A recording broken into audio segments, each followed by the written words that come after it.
वैसे तो समय अनंत और अनादि है और समय का विभाजन भी संभव नहीं है, लेकिन भारत के मनीषियों ने काल गणना और अन्य प्रकार की सुविधाओं के लिए समय काल को 4 भागों में विभाजित किया है।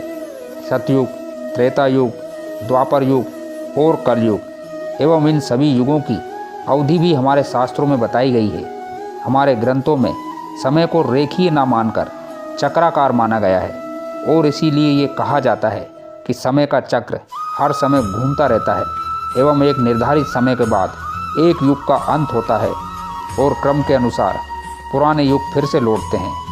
और अभी हम जिस युग में अपना जीवन जी रहे हैं वह कलयुग है।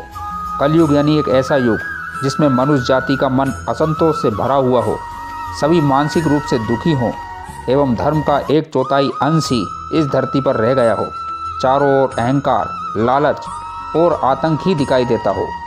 परंतु दोस्तों, क्या आपने कभी सोचा है कि जिस श्रापित युग यानी कलयुग में हम जी रहे हैं उसका अंत कब होगा, या फिर कलयुग के बाद कौन सा युग आएगा और वह युग कैसा होगा? अगर नहीं जानते तो इस वीडियो के माध्यम से हम यही जानने की कोशिश करते हैं। नमस्कार, मेरा नाम है BL सनोठिया और आप देख रहे हैं BL ज्ञान। एक बार फिर आप सभी का BL ज्ञान चैनल पर स्वागत है। धार्मिक ग्रंथों के अनुसार युगों के परिवर्तन का ये 22वां चक्र चल रहा है। इस हिसाब से देखें तो कलयुग समेत कई युग कई बार आकर चले गए हैं। गीता में भी इस बात का वर्णन किया गया है। श्रीमद् गीता के अनुसार परिवर्तन ही इस सृष्टि का नियम है। जैसे आत्मा एक शरीर को छोड़कर दूसरा शरीर धारण करती है, दिन के बाद रात और रात के बाद दिन होते हैं, जैसे ऋतु भी अपने निश्चित समय के बाद परिवर्तित होती है, ठीक उसी तरह ही एक निर्धारित कालखंड के बाद इस सृष्टि में युग का परिवर्तन होना भी अटल सत्य माना गया है। ग्रंथों में कलयुग से जुड़ी हुई एक कथा का वर्णन मिलता है, जिसके अनुसार एक दिन किसी भक्त ने भगवान विष्णु से पूछा, हे प्रभु, अभी द्वापर युग चल रहा है और कालखंड के चक्र के अनुसार इसके बाद कलयुग आने वाला है, लेकिन मनुष्य उस नए युग को पहचानेंगे कैसे? तब भगवान विष्णु ने कहा कि जब दुनिया में पाप अत्यधिक बढ़ जाएगा तब समझ लेना कि कलयुग शुरू हो चुका है। कलयुग की शुरुआत स्त्री के केसों से होगी। अभी जिन केसों को स्त्रियों का आभूषण माना जाता है, उन्हीं केसों को कलयुग की स्त्रियां कटवाना शुरू कर देंगी। इसके बाद सभी स्त्री पुरुष सुंदर दिखने के लिए अपने बालों को रंग लगाना शुरू कर देंगे और फिर कलयुग में किसी के भी बाल लंबे और काले नहीं दिखाई देंगे। इसके बाद जिस दिन पुत्र पिता पर हाथ उठा देगा उस दिन समझ लेना कि कलयुग शुरू हो चुका है। इतना ही नहीं, जब हर घर में कलह और कलेश होने लगेगा, कोई भी आपस में मिलकर नहीं रहना चाहेंगे, लोग अपने ही घर में अपनों को ही मारने लगेंगे, तो समझ लेना कि कलयुग अपने चरम पर पहुंच चुका है। इसके बाद शिव और ब्रह्मा एक हो जाएंगे।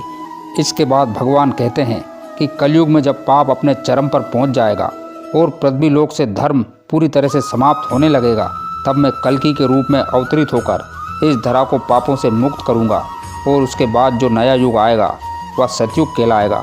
अर्थात सृष्टि युग परिवर्तन का 22वां चक्र पूरा करके 23वें चक्र में प्रवेश करेगी और फिर से नवयुग आरंभ होगा, जो सतयुग के नाम से जाना जाएगा। इस सतयुग की अवधि 17,28,000 वर्ष की होगी, तो मनुष्यों की औसत आयु भी लगभग 1 लाख वर्ष की हुआ करेगी।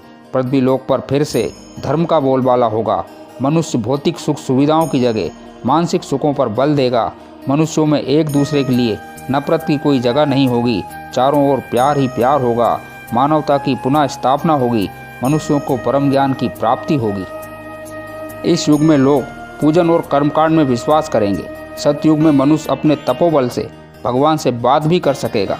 इस युग में लोगों का अपने शरीर पर पूर्ण नियंत्रण होगा। आत्मा का परमात्मा के मिलन से सभी लोग सुखी रहा करेंगे। अर्थात सतयुग को इस सृष्टि का स्वर्ण युग कहा जाएगा। लेकिन दोस्तों, अभी सतयुग आने में काफ़ी लंबा समय बाकी है।